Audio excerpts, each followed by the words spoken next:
Welcome back to the Spokane Arena, and we are still in the third quarter of playing. Third quarter of playing, in third quarter of action. And we are under 3 minutes ago in the third quarter. On ESPN after Paige Beckers scored 40 in a win against Oklahoma in the first game here tonight in Spokane. Here's Sundell. Stops. Looking for an angle and finding one. She really is crafty once she gets her feet planted on the inside in terms of using head fakes and step-through moves. Sundell, Poindexter, Glenn, Lee, all playing in their potential final collegiate game for Kansas State.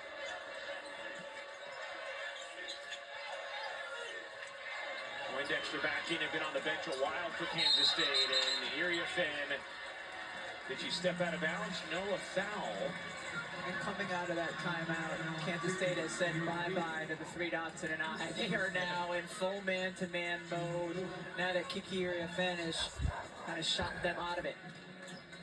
Started with Marshall hitting a couple mid-range, and then Iria Fenn finding her normal stroke from that area. A foul on Lee, her first. Here's Howell. Cross court. Iria Fenn shovels back. Knocked out of bounds. Last hit Smith. And it's Kansas State basketball.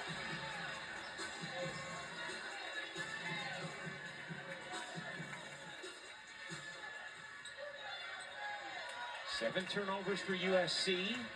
12 for Kansas State. USC playing without Juju Watkins, tearing her ACL in the second round of this tournament. As Heckel comes up with a steal and blurs to the bucket. Okomafu is the one who got the deflection there as the pass was trying to be sent into Ayoka Lee. 14-2 USC run over the last 4 minutes. 7-point lead for USC. Sundell trying to work Smith. Sundell gets the foul on Kennedy Smith. That'll be the third on Smith. Navigated with 2 for more than a quarter. You saw it there. Clarice Okomafu was the one who had the deflection so that Heckel could get it and go the other way. Having high active hands can be so incredibly disruptive on the defensive end. 5 steals in the third quarter for USC. And one of the things is Kennedy Smith checks out now with that third foul. Malia Samuels in. One of the things that Lindsey Gottlieb talked to us about when she was deciding who was going to replace Juju Watkins in the starting lineup, she debated having Heckel enter the starting lineup, but she has liked the way she's brought the speed and defensive tenacity off the bench, the synergy that she's had with the reserves, and so didn't want to slide her in there. Instead decided to go with Avery Howell, who's starting just her second game of the season in this one. Sundell has been the best source of offense for the Wildcats. She has 16.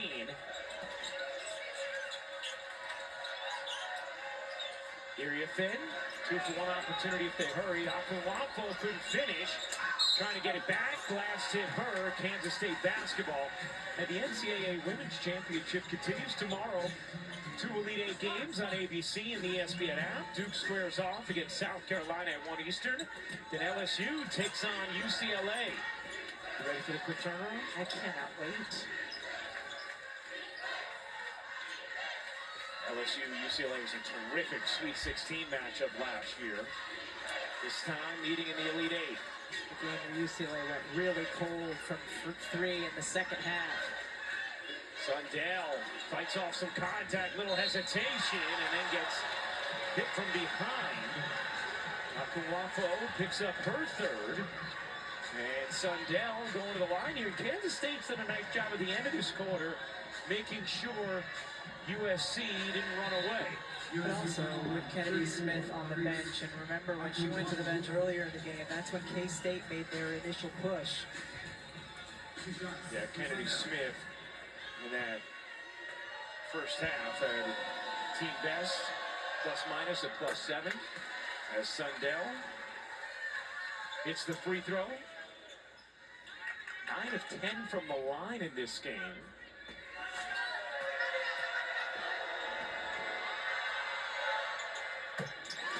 Hits again. Serena Sundell Keep it Kansas State attached. We get a little breather here with 2 fouls and 9.1 seconds remaining in this third. He shot 11 of the team's 13 free throws. Daria Fenn, 6 seconds left in the quarter. Heckel with 3. Heckel leans in, can't finish, and that will do it for the third. All right. Fourth quarter is coming our way next, and the winner of this game will hit on for Elite 8 on Monday to take on UConn Huskies. That is on the line for us. We won't forget when we return.